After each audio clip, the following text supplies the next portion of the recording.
I'm Nozuan of Optical Frequency Quantum Spectroscopy team of IBS CMSD. I'm going to talk about my research project of media infrared dual frequency quantum spectroscopy. The title is Broadband Infrared Spectroscopy of Molecules in Solutions, where two intrapulse difference frequency generated with infrared frequency quantum. Frequency quantum revolutionized time and frequency methodology in the late 1990s by providing lures in frequency space. It can measure large optical frequency differences and straightforwardly link microwave and optical frequencies. A comb is often generated by a modular laser system. In time domain, a train of ultrapulse is emitted at the output of the cavity.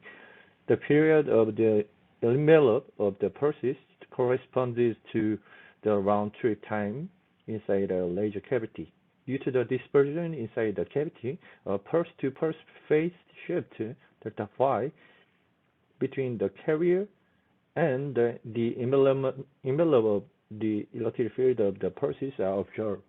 In frequency domain, the spectrum is composed of a discrete set of evenly spaced narrow lines with frequency Fn. It can be written by this expression. FREP is a repetition frequency of the envelope of the pulses, and F0 is the carrier envelope offset frequency. They are related to the phase shift. These two degrees of freedom can be actively stabilized by servo unit with several methods, such as controlling with the microwave source or a suitable laser and measuring the self-referencing signal. The line spacing of the optical frequency comb, which have around 100 MHz, cannot resolve any dispersive optics. Among the comb-based spectroscopy, dual comb spectroscopy is a promising approach to use the frequency resolution entirely. Dual frequency comb spectroscopy applies the asynchronous optical sampling, ASOPs. It requires two optical frequency combs with slightly different repetition rate.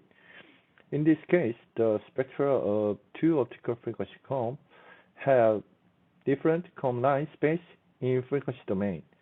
The interference fringe generated by these two optical frequency combs in time domain produce a radio frequency comb with a line spacing of detuning frequency. When target samples interact with these combs, the down-converted RF signals contains the spectral information of target samples.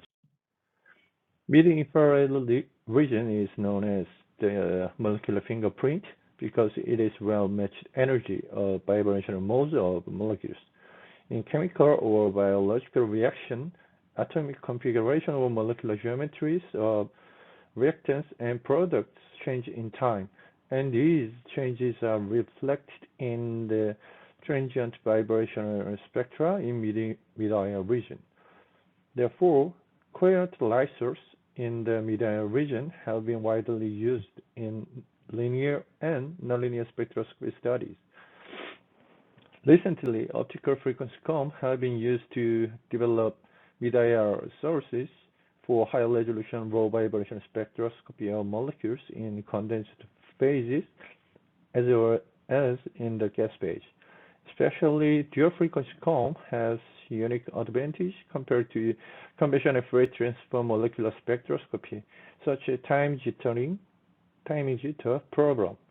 For mid-IR DFC spectroscopy in molecular fingerprint region, various methods have been reported. However, these methods have certain limitations in spectral bandwidth, average power, repetition rate, or mutual coherence between pulses. For the method of difference frequency generation, there is an intrapulse difference frequency generation, which is generated by a single pump source with broad spectral bandwidth.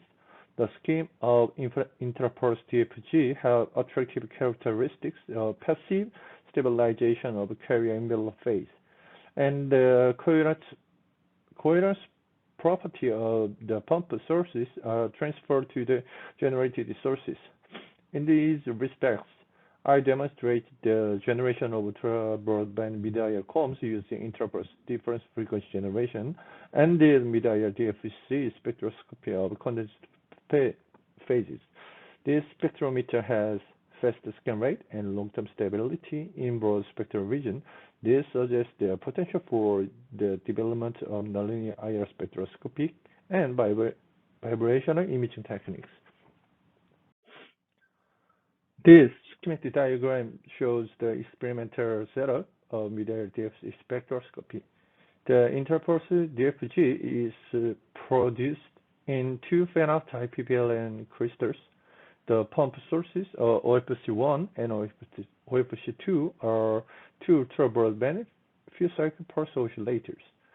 To overcome limitation in the spectral bandwidth of mid-IR comms, I tried to do two things. One is the tight frequency geometry. In this situation, broad distribution of incident wave vectors occur, and various spectral components can participate in the effective intrapulse difference frequency generation. The other is to tilt the crystal orientation to the incident beam. It generates the specially sharp crystals. These two strategies satisfy broad phase matching conditions for intrapulse DFG. For mid-IR DFC spectroscopy, the repetition rate of OFC1 and OFC2 phase up to the 18th harmonics of 18 MHz and 18 MHz plus 20.56 Hz. The data acquisition is obtained with the fast digitizer. The sampling rate of the digitizer is synchronized to 80 MHz. The time domain frequency interferogram of mid-IR DFC for a blank cell is here. The effective time is obtained from the laboratory time multiplied by this down-conversion factor. The blank line in this figure shows FTA spectra of DFC interferogram covering from 1,550 wave number to 3,500 wave number. As you can see in the spectra, the strong absorption at around 1,700, 750 wave number and below 1,500 wave number originates from the absorption of PPLN. Also, we can see that many sharp absorption lines are observed. They are the low vibrational transitions of water vapor and the asymmetry stretch mode of CO2.